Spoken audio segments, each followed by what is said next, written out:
안녕하세요 여러분, 몰리쌤입니다. Біз бүгін сіздерменен хангыл соңқылши, яғни кәрістердің почеркін үйренетін боламыз. Соның ішінде моым, яғни дауысты әріптерге тоқталамыз, моым. Моым, дауысты әріптер. Ең бірінші А әріпі, біріншіден. Кәріс тілінде 21 дауысты әріп бар. Ең алғашқысы А. Жазылу реті былай деп үйреткен болатын алфавит сабағында. 1, 2, 1, 2 деп. Ал енді бұны жазбаша формада кәрістер қалай жазады екен? Екі жолы бар, екі түрлі жолы. Негізі мынаны кәрістер былай, енді әрқалай жазуы мүмкін, бірақ өте ерекше, бүгін сіздерге ескерте кетейін, өте ерекше жазылуына сіздер оқи алмай қалады деген жазбаша формаларына қана тоқталатын боламыз. Олай болса, бірінші мына аны кәрістер былай жаза салады. Прикиньте, мынаны былай. Бұл бірінші жолы. Екінші жазылу жолы мінекей, мынаны былай алып келгенде біздің бір еге ұқсас бір нәрсе жазады. Мынау бірінші жолы, мынау екінші жолы. Келесі қандай әріп бізде? Я әріпіне тоқталайық. Жазылу жолы қалай деп үйреткен едім? 1, 2, 3, 1, 2, 3 еді. Енді бұны кәрістер қалай жазады? Бірінші мына нені тура А секілді былай істейді де, былай істей салады. Мінекей, бұл бірінші жолы. Яны жазудың. 1, 2. 1, 2, 3 еді, оны 1, 2 деп жаза салады. Бұл бір жолы болды. Келесі жолы тура мынаған ұқсас, бірақ бұл жерде енді двойной, қалай айтса болады, Е болып кетеді. Даже тройной дейміз ба? Былай. Мінекей, мынаны 1, 2, 3 деп есептейсіз ғой. Сол кезде кәдімгі мына яның екінші жазбаша формасы шығады. Мынау бірінші жолы, мінекей, бірінші жолы. Мынау бізде екінші жолы. Яны жазылудың. Келесі О әріпі. Жазылу реті былай деп үйреткен болатын, 1, 2, 1, 2 деп.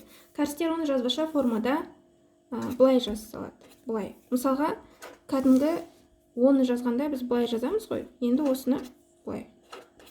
Мынау бізде О. Келесі төртінші әріпіміз бізде Йо еді, тіліңізді Е әріпін айтқан секілді қып айтатын. Йо. Бұл Йо әріпінің жазылу формасы 1, 2, 3 деп үйреткен болатынмын кәдімгі жазбаша формада, баспаша формада. Жазылғанда кәрістер оны былай жазады. Көрдіңіз бе? Йо. Жаңа оны былай жаза салды ғой. Енді соның үстінен андай бір сызық сызса, мына оның үстіне, оның үстіне бір сызықша бізде не шығады екен? Йо шығады екен. Ары қарай. Бесінші бізде О әріпі, О. Мынау жазылу реті 1, 2 еді. Бұны кәрістер жазған кезде былай жаза салады. Тоже. Мысалы қараңыз, мына оны былай жаза салады. Екеуі біреу. Жақсы. Келесі алтыншы бізде Йо әріпі. Мынау жоғарыдағы, кәдімгі обычный Йо. Жазылу формасы 1, 2, 3, 1, 2, 3 деп үйреткен едім, ал кәрістер оны қалай жазады? 1 бүйтіп жаза салады. Мысалға, былай. Сосын тағы мынадай да жолы бар. Былай. Йо. Екеуі бір нұсқа. Жалпы кәрістер тез жазған кезде бұл Йоның енді жазылуы вообще бүйтіп кететін кезде болады. Былай. Түсінбей қаласың, Йо ма, жай ғана сызықтар ма, шимай ма деген секілді. Бірақ главный наны біліп жүрсеңіздер болды. Яғни полностью бүйтіп жазып жатпай, былай істей салу мүмкін, немесе былай істеп, былай істей салу мүмкін. Келесі жетінші бізде У әріпі. У. Жазылу реті 1, 2, 1, 2 деп үйреткен едім, баспаша формада. Ал жазбаша формада кәрістер бұны былай жаза салады. Мына Уды. Мысалға қараңыз. У деп жазушы едік, кәрістер оны бүйтіп жаза салады. Жалпы ұқсайды, бірақ кейде мынау ең әріпіменен киок әріпі ма деп ойлап қалуыңыз мүмкін, бірақ жоқ. Кәрістер өздері native кореян дейді, яғни нағыз кәрістер өздерінің жазуларын солай түсінеді. Келесі 8-ші Ю әріпі, жазылу реті 1, 2, 3, 1, 2, 3 деп үйреткен едік. Енді бұл Ю әріпін жазбаша формада кәрістер былай жазады. Ю. Көрдіңіз бе? Ю. Ұқсайды, мысалға мынау ю болса, екеуі бір нәрсе. Ю. Былай бір сызық, былай бір сызық. Түсінікті деп ойлаймын. 9-шы бізде и әрпі. Бұл жерде ешқандай қиындық жоқ. Просто сызықтарды әртүрлі сызуына байланысты андай нетуі мүмкін. Андай өзгешелік болуы мүмкін, бірақ қатты айырмашылық болмайды бұны түсінуде. Ары қарай көшейік. 10-шы әріпіміз жазылуы. Бұның да ешқандай қиындығы жоқ. Жай ғана әртүрлі сызықтардың қалай кетуіне байланысты ерекшеленуі мүмкін. Келесі 11-ші әріпіміз бізде и мен ының қосындысынан жасалған ый әрпі. Мынау 1, 2, 1, 2. Жазылуы осылай деп үйреткен едім. Көп кәрістер көбінесе бұл әріпті бұлай жазады. Мінекей. Типа наны бұлай тез-тез екеуін 1, 2, 1, 2 ғой. Соны бұлай бір сызықпенен жазылады. Бұл ый әрпі. 12-ші әріпіміз е әрпі. Жазылу реті 1, 2, 3 деп сабақта, алфавит сабағында түсіндірдім сіздерге. Ал бұны кәрістер қалай жазады? Мынаны бейтіп жатпай бұлай жазылады. Мінекей. Біздің и әрпіне келеді десек те болады. Мысалға, біз кеше сіздермен к әрпіменен өттіге дауысты әріптерді. Мысалға, ит деген сөз бар ғой, к деген. Жазып көрейік. Мынау кәрістердің жазбаша форматындағы почеркінде ке болса, мынау не форматтағы ке. Соға компьютерлік форматтағы ке. Мінекей. Ені осылай и секілді жаза саласыздар. 13-ші әріпіміз бізде е.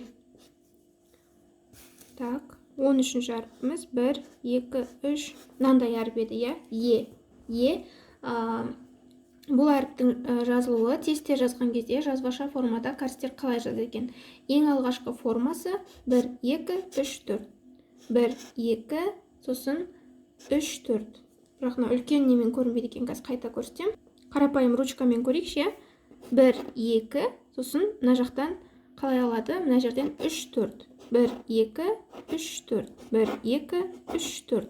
Мінекей. 1, 2, 3, 4. Осылай жазып жатады. Немесе кәдімгі 1 дейді да, 2, 3, 4. Осылай да жасалады. 1, 2, 3, 4. Негізгі жазылу формасы қалай? 1, 2, 3, 4 дейді. Бір шүк осылай тез-тез жазылады, немесе бұлай, потом бұлай. Осылай да жазып жатады. Жақсы. Келесі 14-ші. Мынада е әріпі болады. Жазылу формасы 1, 2, 3 еді. Енді бұл әріпті жазбаша формада кәрістер қалай жазады? Біз қарап тұрсаңыз, бұл е әріпі о және и әріпінің қосындысы. Бағана оны қалай жазып едік, иді қалай жазып едік, сол екеуін қосып жазып салсақ, мына е әріпінің жазбаша формасы шығады.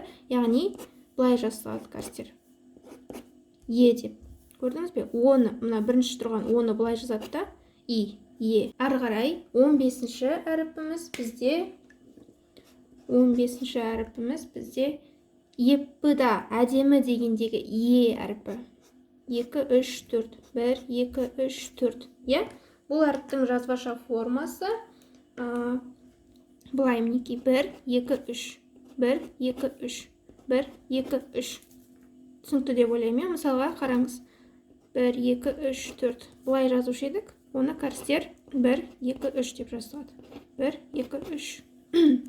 Осылай жазылады. 16-шы әріпіміз бізде уа әріпі еді. 16. Уа. Бұлай. О мен аның қосындысынан жазылған уа әріпі. Кәрістер бұны жазған кезде бұлай жазылады. Бұлай қарасаңыз, қалай бір на деген сөз секілді, бірақ олай емес, кәрістер өздері түсінеді бұны. Уа. Мына уа әріпінің жазбаша формасы. 17-ші әріпіміз бізде ве әріпі. Ве. Неге дегендегі сөз бар ғой? Ве. Неге? Енді бірінші бұл екі әріптің қосындысынан тұр. Диптонгдығымыз о және е деген. Сәйкесінше осы екі әріптің жазбаша формасын қосып жазсақ, біздің өеміз шығады. Бағана оны қалай жазады дедім, бұлай жазады дедім, ал ені бұлай жазады дедім.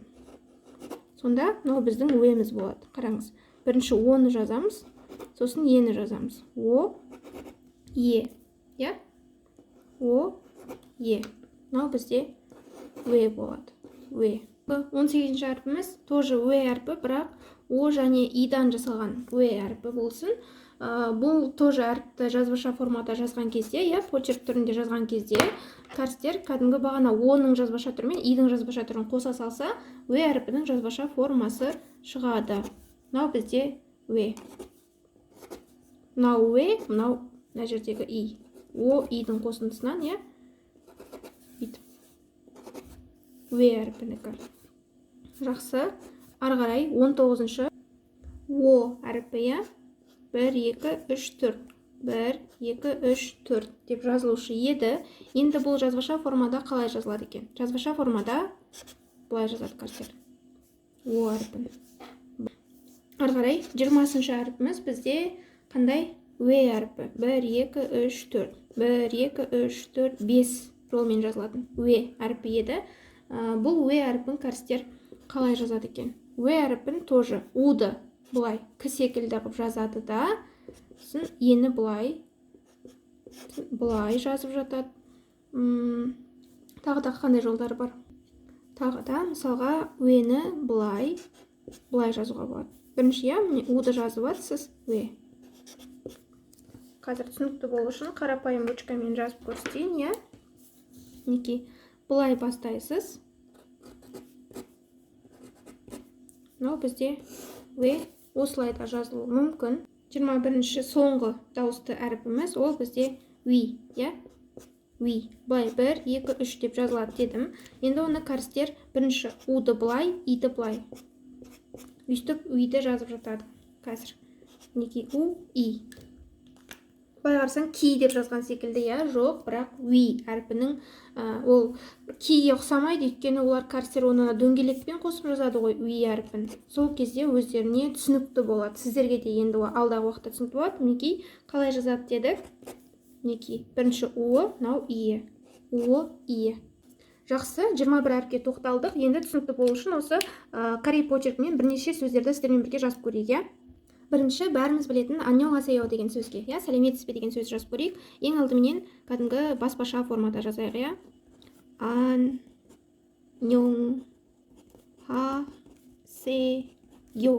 аньоңхасео. Ал енді осыны жазбаша формада қалай жазады екенбіз, Бірінші, ең өзі домалақ сол күйі қалады. Мынау аның жазбаша формасы, ниын, ан, ниын, сосын йо әрпіменен хыны қалай? Жаңа жоғарыда айттық, йоны бұлай жазады деп. Аньоң, сосын ха, се, йо. Аньоңхасео.